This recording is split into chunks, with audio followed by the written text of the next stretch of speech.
anong klaseng K-drama ang gusto niyo makita na starring Song Kang-ho? But I want to see him in a rom-com. A la Crash Course in Romance.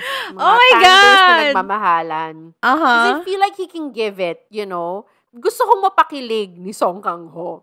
Challenge Oh my ko to God. para sa'yo, Song Kang-ho. I also want to see him in a rom-com.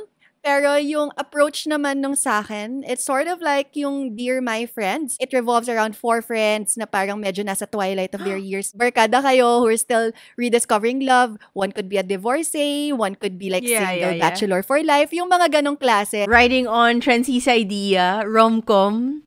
Sana ang partner niya, mga ramiran, ganon. Dati silang lovers, tapos hindi nagkatuluyan, and then they find themselves again later in life, and then they end up, rekindling that love. Tapos may song and dance with like the entire neighborhood